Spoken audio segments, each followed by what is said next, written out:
Fasting यानी रोजा, उपवास हजारों सालों से दुनिया के हर रिलीजन में फास्टिंग की प्रैक्टिस चली आ रही है और हर इंसान डेली फास्टिंग करता है। जैसे कि रात को डिनर लेने के बाद डायरेक्टली सुबह खाता है, तो डिनर से मॉर्निंग स्नैक तक कुछ नहीं खाता पीता है, इसलिए सुबह के नाश्ते को ब्रेकफास्ट कहा जाता है। यानी ओवरनाइट फास्टिंग करने के बाद सुबह में फास्ट को ब्रेक कर रहा है, इस तरह ब्रेकफास्ट बनता है।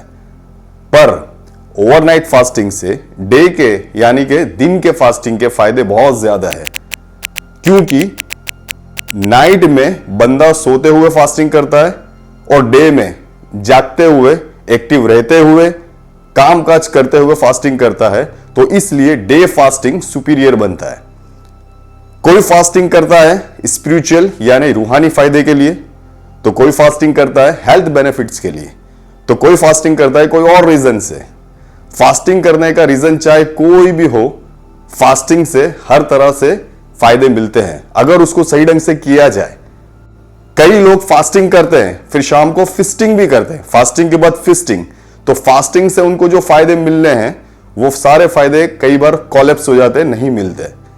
तो फास्टिंग करने के बाद अगर आप चाहते हो कि फास्टिंग के हमको सारे के सारे हेल्थ बेनिफिट्स मिले, तो आपको यह ध्यान रखना है कि फास्टिंग खत्म होने के बाद हम फास्टिंग के बाद क्या खाएं, तो फास्टिंग के बेनिफिट्स भी मिलेंगे और वो जो अच्छा खाने वाले हो आप, उसके भी फायदे बहुत सारे आपको मिलने वाले हैं।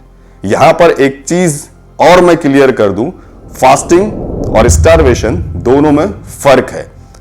फास्टिंग में खाने के लिए खाना तो होता है, पर बंदा इंटेंशनली जानबूझकर अपने आप को खाने से रोकता है, और इस तरह की कंडीशन में हमारी बॉडी फास्टिंग में फैट से एनर्जी जनरेट करती है और फैट लॉस करती है। पर स्टारवेशन मोड पर क्या होता है, हमें भूख होती है खाने की, पर हमको खाना अवेलेबल नहीं होता है। हम खाना चाहते हैं पर खाना अवेलेबल नहीं होता।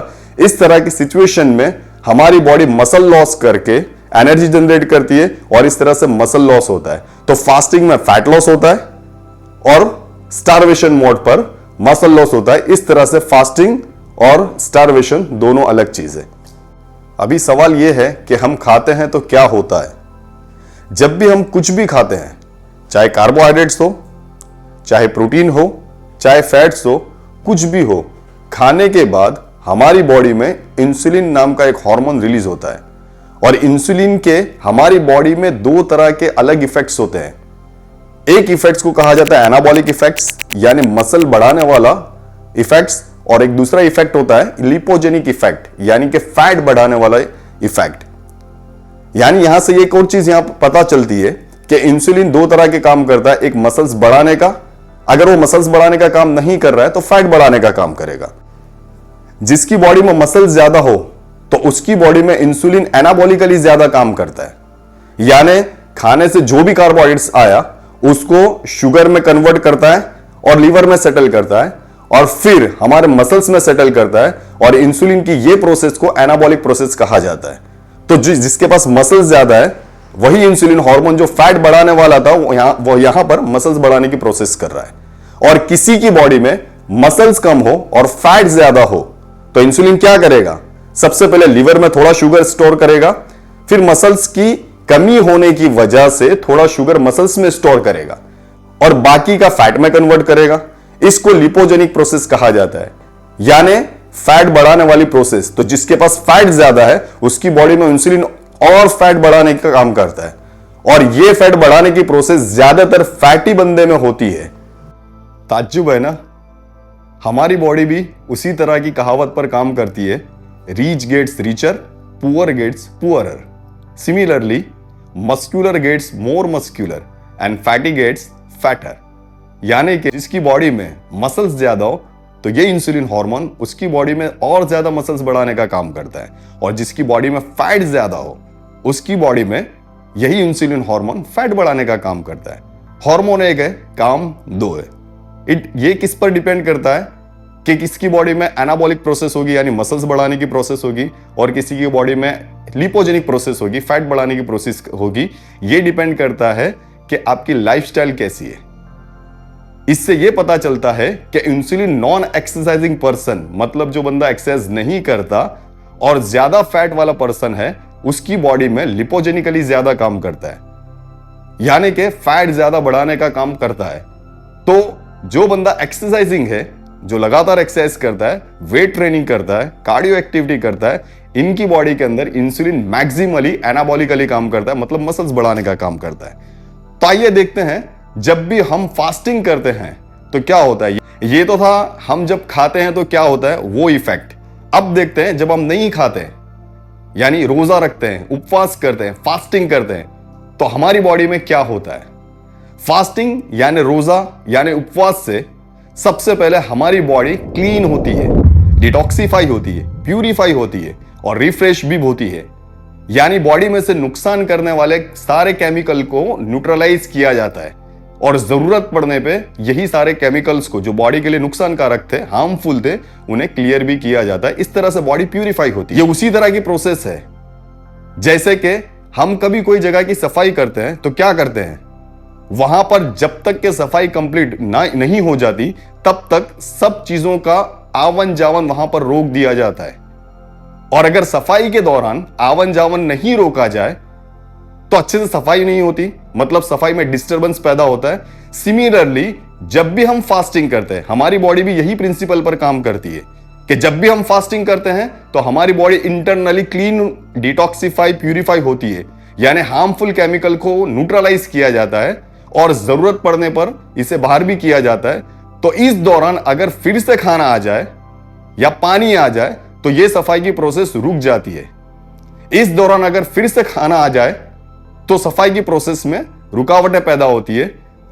इसलिए फास्टिंग के दौरान सब कुछ खाना पीना स्टॉप किया जाता है और यही होना चाहिए। इस तरह फास्टिंग आपकी बॉडी को क्लीन करती है, रिफ्रेश करती है और रिन्यू करती है। फास्टिंग से इंसुलिन हार्मोन भी ड्रॉप होता है और ग्लूकागोन नाम का फैट लॉस करने वाला हार्मोन इंक्रीज होता है, जिसकी वजह से फैट लॉस स्टार्ट हो जाता है।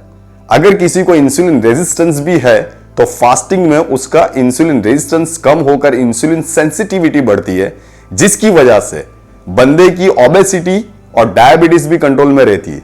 सबसे बड़ा benefit, diabetes and obesity control में रखने के लिए फास्टिंग कितना फायदेमंद है। दूसरा, चेहरे का ग्लो बढ़ता है। एक अमेरिकन न्यूट्रिशनिस्ट का कहना है कि जितना शुगर स्किन को डैमेज करता है, डल करता है, उसका ग्लो खत्म करता है, उतना तो अगर आप धूप में पूरी जिंदगी नंगे बैठे रहो तब भी उतना डैमेज नहीं होता धूप से, सूरज से, उतना डैमेज शुगर से होता है। तो हम फास्टिंग में शुगर भी ड्रॉप करते हैं, तो शुगर ड्रॉप करने की वजह से स्किन का ग्लो बढ़ता चला जाता है। तो शुगर ड्रॉप फास्टिंग में, तो स्किन का ग्लो अप। फास्टिंग में ब्रेन अच्छे से काम करता है, जिसकी वजह से mental clarity and concentration, focus बढ़ता है। फास्टिंग से ब्लड कोलेस्ट्रॉल भी ड्रॉप होता है। तो जिनको हाई कोलेस्ट्रॉल का इश्यू है तो वो फास्टिंग करके इसके फायदे ले सकते हैं। अल्जाइमर डिसीज, जिसे टाइप 3 डायबिटीज की तौर पर भी रिफर किया जाता है, ये एक ब्रेन की बीमारी है जो ब्रेन में इंसुलिन रेजिस्टेंस होने की वजह से होती है। और इस बीमारी के अंदर ये पेशेंट की याददाश्त कम हो जाती है, सोच पर भी असर होता है और बिहेवियर भी चेंज हो जाता है, और यही बीमारी आगे जाके डिमेंशियन होने का भी रीजन बनती है। तो ये ब्रेन की बीमारी भी फास्टिंग से कंट्रोल में रहती है।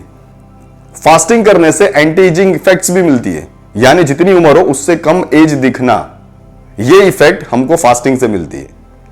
फास्टिंग में ह्यूमन बॉडी में अपोप्टोसिस नाम की एक केमिकल प्रोसेस स्टार्ट होती है और एक ऑटोफेजी नाम की भी दूसरी प्रोसेस स्टार्ट होती है, जिसमें बॉडी रिन्यू होने लगती है। जूने सेल या डैमेज सेल को बाहर किया जाता है, डैमेज सेल को रिकवर किया जाता है, रिसाइकल किया जाता है, और इस तरह से हमारी बॉडी की जो एज है, क्रोनोलॉजिकल एज, वो एज से हमारी बॉडी की एज कम दिखने लगती है। मतलब कि अगर आप कोई बंदा 40 साल का है, 50 साल का, तो एटलीस्ट 10-15 साल उसकी एज कम दिखेगी।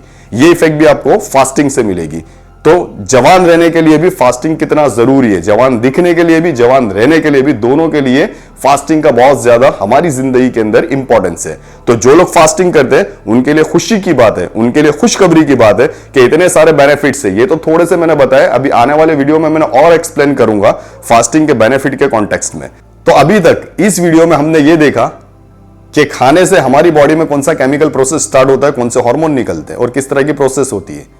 फिर उसके बाद देखा कि हम जब नहीं खाते तो हमारी बॉडी में क्या होता है, फास्टिंग करने से, रोजा रखने से हमारी बॉडी में क्या क्या होता है और क्या क्या फायदे मिलते हैं। ये फायदे तो चंद है, अगली वीडियो में और ज्यादा मैं इसको एक्सप्लेन करने की कोशिश करूंगा। और अगली वीडियो में मैं ये भी बताऊंगा कि जो बंदा चाहता है कि फास्टिंग करने से हमारा फैट लॉस हो, रोजा रखने से हमारा वजन भी कम हो, जो अक्सर रमजान महीने में ऐसा किसी का, बहुत कम लोगों का ये प्रोसेस होता है कि फैट लॉस प्रोसेस में हो जाए। तो अगली वीडियो में मैं ये एक्सप्लेन करूंगा कि फास्टिंग करने से वजन किस तरह से कम हो सकता है, आप अपनी प्रॉब्लम को किस तरह से कंट्रोल में रख सकते हैं। ये नेक्स्ट वीडियो में मैं एक्सप्लेन करूंगा। अगली वीडियो में ये भी देखेंगे हम कि जो बंदा फास्टिंग करता है तो फास्टिंग करने वाला को रात में खाना क्या है, इफ्तारी में क्या खाना है, ब्रेकफास्ट के टाइम पे क्या खाना है, तरावी की नमाज के बाद क्या खाना है और मॉर्निंग में सहरी में क्या खाना है, वो सारी चीजें मैं एक्सप्लेन करूंगा। और उसमें यह भी बताऊंगा कि जो अगर ये चाहता है कि मेरा वजन कम हो जाए रमजान महीने में, जो एक्सरसाइजिंग पर्सन है वो वजन कम करना चाहता है तो उसके लिए भी पॉसिबल है, फास्टिंग करके प्रॉपर खा के वो अपना वजन कम कर सकता है। एक्सरसाइजिंग पर्सन, जो बंदा एक्सरसाइज करता है, और जो बंदा एक्सरसाइज नहीं करता है, जिनके पास समय नहीं है एक्सरसाइज करने का, टाइम नहीं है रमजान महीने की वजह से, तो ऐसा बंदा भी अगर ऐसा चाहता है कि नहीं हमारा वजन कम हो जाए, हमारी प्रॉब्लम कंट्रोल में रहे, तो ऐसे बंदे को सहरी में क्या खाना है, इफ्तारी में क्या खाना है, रात में क्या खाना है, वो सारी गाइडलाइन मैं नेक्स्ट वीडियो में प्रोवाइड करूंगा कि एक एक्सरसाइज पर्सन को कितने मील लेना है, एक्सरसाइज के पहले क्या खाना है, एक्सरसाइज के बाद क्या खाना है, और एक आम आदमी को, जो लोग एक्सरसाइज नहीं करने वाले, नॉन एक्सरसाइजिंग पर्सन है, उनको किस तरह की खाने की लाइफस्टाइल रखनी है रमजान महीने में फास्टिंग करने के बाद, जिसकी वजह से उनको फास्टिंग के बहुत ज्यादा बेनिफिट मिल सके और खाने के भी बेनिफिट्स मिल सके। ये दो बेनिफिट जमा होने के बाद आपकी बॉडी में और ज्यादा इंप्रूवाइजेशन हो। तो इसी तरह की साइंटिफिक इंफॉर्मेशन के लिए हमारे साथ आप जुड़े रहिए और सबको एडवांस में रमजान मुबारक हो। तो दोस्तों मिलते हैं नेक्स्ट वीडियो में, तब तक के लिए सलाम, नमस्ते।